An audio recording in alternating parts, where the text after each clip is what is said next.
Okay, നമുക്ക് ഇന്നത്തെ അനാലിസിസിലേക്ക് വരാം. നമ്മുടെ ഇൻഡെക്സ് ലെവൽസ് അത്യാവശ്യം നല്ല രീതിയിൽ പെർഫോം ചെയ്തിട്ടുണ്ട്. കണ്ടോ, ഇവിടെയൊക്കെ ബാങ്ക് നിഫ്റ്റിയൊക്കെ ബോൾഡ് ടച്ച് ചെയ്യുന്നു, റിജക്റ്റ് ചെയ്യുന്നുണ്ട്. ദെൻ ഡോട്ടർ ലൈൻസാണ് കൂടുതൽ റെസ്പെക്റ്റ് ചെയ്തിട്ടുള്ളത്. ദെൻ നമ്മുടെ ഫ്യൂച്ചറൊക്കെ നമ്മുടെ ഏറ്റവും ലോവസ്റ്റ് പോയിന്റിൽ വരുന്നു, അവിടെ നന്നായിട്ട് റിജക്റ്റ് ചെയ്യുന്നു, ബോൾ ലൈനെ റിജക്റ്റ് ചെയ്യുന്നു, ഡോട്ട് ലൈനെ റിജക്റ്റ് ചെയ്യുന്നു. അപ്പോൾ അങ്ങനെയൊക്കെ പോയിട്ടുണ്ട്. നമുക്ക് സ്ട്രൈക്ക് ലെവൽസിലേക്ക് വരാം. സ്ട്രൈക്ക് ലെവൽസാണ് ഏറ്റവും ബെറ്റർ ആയിട്ടുള്ളത്. അപ്പോൾ നോക്കിക്കോളുക, നമുക്ക് എവിടെയൊക്കെയാണ് നമ്മുടെ ഓപ്പർച്യൂണിറ്റി ഉണ്ടായിരുന്നതെന്ന് നോക്കാം. ആദ്യത്തെ 15 മിനിറ്റ്സിൽ നോക്കിക്കേ. ആദ്യത്തെ 15 മിനിറ്റ്സിൽ നമുക്കിതാ ഇവിടെ നമ്മളുടെ ഫിൻ നിഫ്റ്റിയിൽ തന്നെ നല്ല ട്രേഡുകൾ ഐഡൻറ്റിഫൈ ചെയ്യാം. ഞാൻ വരച്ചിട്ടില്ല, മറന്നുപോയി. ആദ്യത്തെ 15 മിനിറ്റ്സിൽ നമ്മുടെ സി പൊസിഷൻ വന്ന് ഇടിഞ്ഞിടിഞ്ഞ് ഫസ്റ്റ് ലെവലിനെ ടച്ച് ചെയ്യുന്നുണ്ട്. അപ്പോൾ ഇവിടെയും സി പൊസിഷൻ ഇടിഞ്ഞിടിഞ്ഞ് വന്നിട്ട് ഫസ്റ്റ് ലെവലിനെ ടച്ച് ചെയ്യുന്നുണ്ട്. ഇവിടെ സി പൊസിഷൻ കയറിപ്പോയി ഫസ്റ്റ് ലെവലിനെ ടച്ച് ചെയ്യുന്നുണ്ട്. ഇവിടെയും പി പൊസിഷൻ കയറിപ്പോയി ഫസ്റ്റ് ലെവലിനെ ടച്ച് ചെയ്യുന്നുണ്ട്. ഓക്കെ, സൂം ചെയ്താൽ കാണാമല്ലോ അല്ലേ. കണ്ട, സി പൊസിഷൻ ഇറങ്ങി വന്ന് ഫസ്റ്റ് ലെവലിൽ ടച്ച് ചെയ്യുന്നു. ഇപ്പുറത്തെ സി പൊസിഷൻ ഇറങ്ങി വന്ന് ഫസ്റ്റ് ലെവലിനെ ടച്ച് ചെയ്യുന്നു. ദെൻ പി പൊസിഷൻ കയറി ഫസ്റ്റ് ലെവലിൽ ടച്ച് ചെയ്യുന്നു. ഇപ്പുറത്തെ പി പൊസിഷനും കയറി ഫസ്റ്റ് ലെവലിൽ ടച്ച് ചെയ്യുന്നു. അപ്പോൾ 4 കൺഫേംഡ് ആണ്. നമുക്ക് 3 കൺഫേംഡ് ആയാൽ മതി. മൂന്നാമത്തെ ചെറുതായിട്ടൊന്ന് നിൽക്കുകയാണെങ്കിൽ പോലും കുഴപ്പമില്ലാത്തതാണ്. അപ്പോൾ ആദ്യത്തെ 15 മിനിറ്റ്സിൽ തന്നെ നമ്മൾ ഐഡൻറ്റിഫൈ ചെയ്യുന്നു ഇനി പി ഇടിയും എന്നുള്ളത്, ഒരു സി പൊസിഷൻ വരുന്നു എന്നുള്ളത്. കണ്ടോ, നെക്സ്റ്റ് ക്യാൻഡിൽ നല്ലൊരു സി പൊസിഷൻ കൊടുത്തിട്ടുണ്ട്. ഓക്കെ, അടുത്ത 15 മിനിറ്റ്സിൽ ഫിൻ നിഫ്റ്റി മാത്രമല്ല ബാങ്ക് നിഫ്റ്റി നോക്കിയാലും ഓക്കെ തന്നെയാണ്. കണ്ടോ, ബാങ്ക് നിഫ്റ്റി ഇറങ്ങി വന്നിട്ട് ഫസ്റ്റ് ലെവലിൽ ടച്ച് ചെയ്യുന്നുണ്ട് ആദ്യത്തെ 15 മിനിറ്റ്സിൽ. ദെൻ നമുക്ക് ബാങ്ക് നിഫ്റ്റിയുടെ ഇപ്പുറത്തേക്ക് നോക്കാം. അപ്പോൾ ഈ പൊസിഷൻ കയറി ഫസ്റ്റ് ലെവലിൽ ജസ്റ്റ് ടച്ചിങ് ഇല്ലാന്നേ ഉള്ളൂ. രണ്ടെണ്ണം ടച്ച് ചെയ്ത് നിൽക്കുന്നുണ്ട്. കണ്ടോ, രണ്ടെണ്ണം ടച്ച് ചെയ്ത് നിൽക്കുന്നുണ്ട്, ജസ്റ്റ് ഒരെണ്ണം ടച്ച് ചെയ്ത് നിൽക്കുന്നില്ല. അപ്പോൾ ബാങ്ക് നിഫ്റ്റി നോക്കിയാലും ഫിൻ നിഫ്റ്റി നോക്കിയാലും ഉറപ്പായിരുന്നു ഫിൻ നിഫ്റ്റി കറക്റ്റ് ആയിരുന്നു. അടുത്തത് സി സംഭവിക്കുന്നുള്ളത്. പി ഇടിയാൻ പോകുന്നു. കണ്ടോ, ഫസ്റ്റ് ലെവലിനെ ടച്ച് ചെയ്യുന്നു. സോ അവിടെ നിന്ന് റിജക്റ്റ് ചെയ്യും. കണ്ടോ, പി ഇടിയുന്നു എന്നുള്ളത്. അപ്പോൾ ആദ്യത്തെ 15 മിനിറ്റ്സിൽ നമുക്കൊരു അതായത് സെക്കൻഡ് ക്യാൻഡിലിൽ നമുക്ക് എന്ത് ചെയ്യാൻ പറ്റുമായിരുന്നു, ഒരു സി പൊസിഷൻ കൊടുക്കാൻ പറ്റുമായിരുന്നു. അതിനുശേഷം സെക്കൻഡ് ക്യാൻഡിൽ തന്നെ അടുത്ത ട്രേഡ് ആക്റ്റീവ് ആയിട്ടുണ്ട്. നോക്കിക്കേ, ബാങ്ക് നിഫ്റ്റി നിങ്ങളൊന്ന് നോക്കിക്കേ. ബാങ്ക് നിഫ്റ്റി കയറിപ്പോയി, അതായത് നമ്മളൊരു സി പൊസിഷൻ ആണെന്ന് പറഞ്ഞു, സി പൊസിഷൻ എടുത്തു, സി പൊസിഷൻ കയറിപ്പോയി ബോൾ ലൈനെ ടച്ച് ചെയ്യുന്നു. അപ്പോൾ എത്ര പോയിൻറ്റ്സ് നമുക്ക് കിട്ടിയത്? 400 രൂപയ്ക്ക് നമ്മൾ എടുത്താൽ തന്നെ 515 പോയിൻറ്റ് അല്ലേ, 50 മുകളിൽ, അതായത് 60 പോയിൻറ്റ് മുകളിൽ നമുക്കൊരു പ്രോഫിറ്റ് കിട്ടിയിട്ടുണ്ട്. അതാണ് ഞാൻ പറഞ്ഞത്, 20ക്കും 50ക്കും ഇടയിൽ നമുക്ക് എടുക്കാം. എന്നിട്ട് നമ്മൾ എക്സിറ്റ് ചെയ്തോളണം, ലിമിറ്റ് കൊടുത്തിട്ട് എക്സിറ്റ് ചെയ്തേക്കണം, കൂടുതൽ വെയിറ്റ് ചെയ്യരുത്. കണ്ടോ, അപ്പോൾ ഇവിടം വരെ പോയിച്ചും എന്ത് ചെയ്തു, ബോൾ ലൈനെ ടച്ച് ചെയ്യണം അല്ലേ. അത്രയൊക്കെ ആകുമ്പോൾ തന്നെ ചിലപ്പോൾ ചില കേസുകളിൽ അടുത്ത ട്രേഡ് ആക്റ്റീവ് ആകും. അതുകൊണ്ടാണ് നമുക്ക് കൂടുതൽ വെയിറ്റ് ചെയ്തതെന്ന് പറയുന്നത്. കണ്ടോ, ഇപ്പോഴത്തെ ബാങ്ക് നിഫ്റ്റിയും എന്താണ് സെക്കൻഡ് ക്യാൻഡിൽ പോയി ബോൾ ലൈൻ ടച്ച് ചെയ്തു, സി.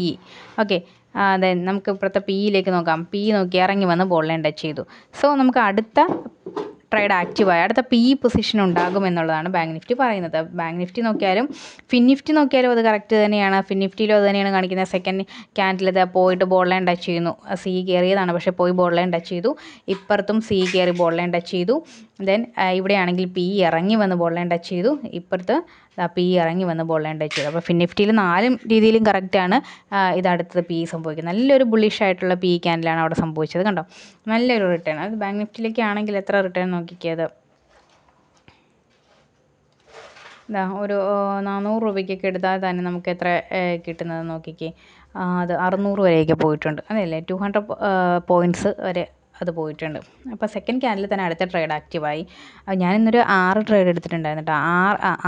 8 ട്രേഡ് എടുത്തിട്ടുണ്ടായിരുന്നു. 6 ട്രേഡ്, ആദ്യത്തെ 6 ട്രേഡും പ്രോഫിറ്റാണ്. അതായത് നല്ല രീതിയിൽ ഇത് വീണ്ടും നമുക്ക് എന്താണ് പോയിൻറ്റ്സ് തന്നുകൊണ്ടിരിക്കുക. നമ്മളൊക്കെ ഓരോരോ പോയിൻറ്റുകൾ കാണിച്ചു തന്നുകൊണ്ടിരിക്കും, ട്രേഡ് പോയിൻറ്റ്സ് ആകുകയാണ്. പിന്നെ ചെറുതായിട്ടൊന്ന് ഓവർ ട്രേഡിലേക്ക് പോയി, 2 ട്രേഡ് അത് ലോസായി പോയി. എങ്കിലും കുഴപ്പമില്ല, പ്രോഫിറ്റിലാണ് ബുക്ക് ചെയ്തേക്കുന്നത്. ദെൻ അടുത്ത ട്രേഡ് നോക്കുക.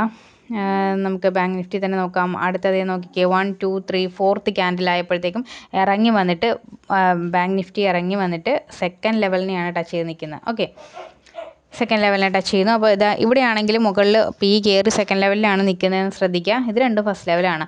അപ്പോൾ 2 അവിടെ കൺഫേംഡ് ആയിട്ടുള്ളൂ നമുക്ക്. പക്ഷേ നമ്മൾ അതേസമയം ഫിൻ നിഫ്റ്റി നോക്കുക. ഫിൻ നിഫ്റ്റി നോക്കിക്കേ, അതേസമയം Fin Nifty C position P position കയറിപ്പോയി സെക്കൻഡ് ലെവലിനെ ടച്ച് ചെയ്തിരിക്കുന്നു. ഇപ്പുറത്തും പി പൊസിഷൻ കയറിപ്പോയി സെക്കൻഡ് ലെവലിനെ ടച്ച് ചെയ്തിരിക്കുന്നു. ദെൻ സി പൊസിഷൻ ഇറങ്ങി വന്നിട്ട് first level second level touch ചെയ്തിട്ടില്ല, ജസ്റ്റ് ഡിഫറൻസ് നിൽക്കുകയാണ്. പക്ഷേ രണ്ടെണ്ണം നല്ല ടച്ചിങ്ങും ഒരെണ്ണം ജസ്റ്റ് ഡിഫറൻസ് നിൽക്കുകയാണെങ്കിൽ കുഴപ്പമില്ല. പക്ഷേ അത് ഫിൻ നിഫ്റ്റി മാത്രമല്ല, അതായത് ഫിൻ നിഫ്റ്റി താഴത്തെ സി പൊസിഷൻ ടച്ചിങ് അല്ലല്ലോ എന്ന് വിചാരിച്ച് കഴിഞ്ഞാൽ നിങ്ങൾക്ക് ബാങ്ക് നിഫ്റ്റി നോക്കാം. ബാങ്ക് നിഫ്റ്റിയിൽ അതേസമയം സി പൊസിഷൻ താഴത്തെ സെക്കൻഡ് ലെവൽ ടച്ചിങ് ആണ്. അപ്പോൾ അങ്ങനെ നോക്കി നിങ്ങൾക്ക് കൺഫേം ചെയ്യാം. ഓക്കെ, അപ്പോൾ അവിടെയും നമുക്ക് അടുത്ത സി സംഭവിക്കുമെന്നുള്ളൊരു ലെവൽ കിട്ടി അല്ലേ, പി ഇടിയും എന്നുള്ള ലെവൽ കിട്ടി, സി സംഭവിക്കുന്നുള്ള ലെവൽ കിട്ടി. ഇത് അതേസമയം നിങ്ങൾ ബാങ്ക് നിഫ്റ്റിയിൽ നോക്കി എത്ര റിട്ടേൺ അവിടെ കൊടുത്തിട്ടുണ്ടെന്ന് ഈ ഒരു പോയിന്റിൽ നമ്മളൊരു 300 രൂപയ്ക്കൊക്കെ ട്രേഡിലേക്ക് എൻ്റർ ചെയ്താൽ തന്നെ എത്രയാണ് 400 വരെ പോയിട്ടുണ്ട്.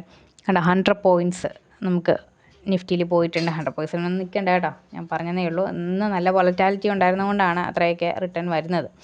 അതിനുശേഷം എന്താ നിങ്ങൾ നിഫ്റ്റി നോക്കുക. നിഫ്റ്റിയിൽ 1 2 3 4 5th ക്യാൻഡിൽ, 5th തൊട്ട് 6th 7th 8th ക്യാൻഡിൽ വരെ, 5 to 8th ക്യാൻഡിൽ വരെ നിങ്ങൾക്ക് എന്താണ് ഒരു കൺസോൾട്ടേഷൻ സംഭവിക്കുന്നത്. അതായത് ഒരു ട്രേഡ് ആക്റ്റീവാണ്. ആ ഒരു 5 മുതൽ എന്താണ് 8ാമത്തെ ക്യാൻഡിൽ വരെയും ആ ട്രേഡ് ആക്റ്റീവായിരുന്നു എന്നുള്ളതാണ്. അവിടെ കൺസോൾട്ടേറ്റ് ചെയ്യുന്നു എന്നുള്ളതും ശ്രദ്ധിക്കുക.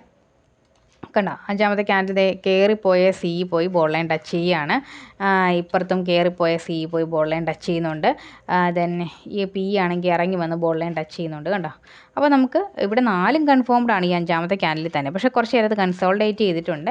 ഇതാ ഇവിടെ നമ്മൾ തൊട്ടടുത്ത് നമ്മൾ പിയിലേക്ക് എൻ്റർ ചെയ്യുകയാണല്ലോ, ബി കൺസോൾട്ടേറ്റ് ചെയ്തു, അതുകൊണ്ട് തന്നെ ചെറുതായിട്ട് ഇടിഞ്ഞിട്ടുണ്ട്. ഇടിയാന്ന് വെച്ച് കഴിഞ്ഞാൽ നല്ല രീതിയിൽ ലോസ് അവിടെ കാണിക്കുന്നുമുണ്ട് കേട്ടോ. നോക്കി നമ്മൾ ഇവിടുന്ന് ഒരു പി പൊസിഷൻ ഐഡൻറ്റിഫൈ ചെയ്യുന്നത്. അപ്പോൾ 225 രൂപയ്ക്കൊക്കെ നമ്മൾ എടുത്താൽ തന്നെ അത് 160 രൂപയൊക്കെ വരെ അത് ഇടിഞ്ഞിട്ടുണ്ട്. പക്ഷേ അത് അപ്പോഴും ആ ഒരു പൊസിഷനെ അത് കാണിച്ചുകൊണ്ടിരിക്കുകയാണ്. കണ്ടോ, അതായത് 5ാമത്തെ ക്യാൻഡിലും 6ാമത്തെ ക്യാൻഡിലും 7ാമത്തെ ക്യാൻഡിലും 8ാമത്തെ ക്യാൻഡിലും ഒക്കെ നമ്മുടെ ബോൾ ലൈൻ നല്ല ഒരു റെസിസ്റ്റൻ്റ് ആയിട്ട് തന്നെയാണ് നിൽക്കുന്നത്. അപ്പോൾ നമ്മൾ അതിനകത്ത് പേടിക്കേണ്ട കാര്യമില്ല. കണ്ടോ, സി കയറാനുള്ള ചാൻസസ് അവിടെ കൊടുക്കുന്നേ ഇല്ല, സിയിലേക്ക് അത് കയറുന്നേ ഇല്ല. കണ്ടോ, പക്ഷേ പി ഇടിയുന്നതെന്ന് വെച്ച് കഴിഞ്ഞാൽ ഈ സി കൺസോൾട്ടേറ്റ് ചെയ്യുന്നതുകൊണ്ടാണ് ഇതിങ്ങനെ ഇടിഞ്ഞുകൊണ്ടിരിക്കുന്നത്. അതുകൊണ്ട് നമുക്ക് എന്ത് ചെയ്യാം, പേടിക്കേണ്ട കാര്യമില്ല, നമ്മുടെ പി ആക്റ്റീവ് തന്നെയാവും. കണ്ടോ, നമുക്ക് അവിടെ ആ തൊട്ട് 8th ക്യാൻഡിൽ വരെ ഇത് എന്ത് ചെയ്തിട്ടുള്ളൂ, കൺസോൾട്ടേറ്റ് ചെയ്തുള്ളൂ. അതിനുശേഷം നല്ല രീതിയിൽ പി നമ്മുടെ സി ഇടിഞ്ഞു പോയിട്ടുണ്ട്. അതുകൊണ്ട് തന്നെ പി നല്ല മൂവ്മെൻറ്റ് കൊടുത്തിട്ടുണ്ട്. കണ്ടോ, അപ്പോൾ നമ്മൾ ഇവിടുന്ന് ഒരു 225 പോയിൻറ്റിന് പോലും പി എടുത്താണെങ്കിൽ പോലും അത് എത്ര വരെയൊക്കെ പോയിട്ടുണ്ട്, 400 എബവ് പോയിട്ടുണ്ട് അല്ലേ, 425 പോയിട്ടുണ്ട്. അപ്പോൾ ഒരു 200 പോയിൻറ്റ്സ് നിഫ്റ്റിയിൽ തന്നെ എന്താണ് നിഫ്റ്റിയിലാണ് നമുക്ക് നല്ല റിട്ടേൺ പോയിട്ടുണ്ട്. അത് ബാങ്ക് നിഫ്റ്റിയിലേക്ക് ആണെങ്കിൽ കണ്ടോ, ഈ ഒരു ലെവലിലാണ് ട്രേഡ് എടുക്കുന്നതെങ്കിൽ പോലും 450 രൂപയ്ക്ക് എടുത്താൽ പോലും 900 രൂപ വരെയൊക്കെ അതിൻ്റെ ഒരു റേഞ്ച് പോയിട്ടുണ്ട്. ഓക്കെ, അപ്പം 100% റിട്ടേൺ അവിടെ പോയിട്ടുണ്ടെന്നുള്ളതാണ് ആ ഒരു പി പൊസിഷൻ. അപ്പോൾ നല്ല രീതിയിൽ ഇന്ന് ട്രേഡുകൾ വീണ്ടും വീണ്ടും ആക്റ്റീവായി പെട്ടെന്ന് തന്നെ ഒരു ക്യാൻഡിൽ നമുക്കൊരു ട്രേഡ് ആക്റ്റീവ് ആകുന്നു, തൊട്ടടുത്ത ക്യാൻഡിൽ അടുത്ത ട്രേഡ് ആക്റ്റീവ് ആകുകയാണ് ചെയ്തേക്കുന്നത്. അത്ര രീതിയിൽ മൂവ്മെൻറ്റ് ഉണ്ടായിരുന്ന ഒരു ഡേ ആണ്.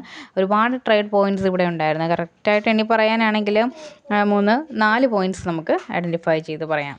നല്ല പോയിൻറ്റ്സ് ഉണ്ടായിരുന്ന 4 പോയിൻറ്റ്സിനെ ഐഡൻറ്റിഫൈ ചെയ്ത് പറയാം. ഓക്കെ, അപ്പോൾ സ്ട്രൈക്ക് ലെവൽസ് ഉണ്ടെങ്കിൽ നമുക്ക് നല്ല രീതിയിൽ തെറ്റാതെ ട്രേഡുകളെ പ്ലാൻ ചെയ്യാം. പക്ഷേ ഒരുപാട് ട്രേഡുകൾ കിട്ടുമ്പോഴത്തേക്കും അത് ഓവർ ട്രേഡ് ആകാതിരിക്കാൻ ശ്രദ്ധിക്കുക. ദെൻ സ്ട്രൈക്ക് ലെവൽസ് വേണമെന്നുണ്ടെങ്കിൽ നമ്മളെ സെപ്പറേറ്റ് കോൺടാക്റ്റ് ചെയ്യണം. ഇൻഡെക്സ് ലെവൽസ് ഫ്രീ ആണ്. ഇവിടെ നമുക്ക് കൊടുത്തിരിക്കുന്ന ഈ ഒരു ഇൻഡെക്സ് ലെവൽ ഫ്രീ ആണ്. പക്ഷേ ഇത് എപ്പോഴും വർക്ക് ചെയ്യണം എന്നില്ല. അതായത് ഈ ബോൾ ലൈൻസൊക്കെ നല്ല സപ്പോർട്ടും റെസിസ്റ്റൻ്റ് ആയിട്ട് തന്നെ വർക്ക് ചെയ്യും. പക്ഷേ ഇത് 100% ആക്യുറസി ഉണ്ടെന്ന് ഇൻഡെക്സ് ലെവലിനോട് നമുക്ക് പറയാൻ പറ്റില്ല. 100% ആക്യുറസി പറയാൻ പറ്റുന്നത് സ്ട്രൈക്ക് ലെവൽസിനോടാണ്. സ്ട്രൈക്ക് ലെവൽസ് വേണമെങ്കിൽ സെപ്പറേറ്റ് കോൺടാക്റ്റ് ചെയ്യുക. ഇൻഡെക്സ് ലെവൽസ് ഫ്രീ ആണ്. അതിൻ്റെ ലിങ്ക് താഴെ കൊടുത്തിട്ടുണ്ട്. എല്ലാവരും ജോയിൻ ചെയ്യാം. ഓക്കെ.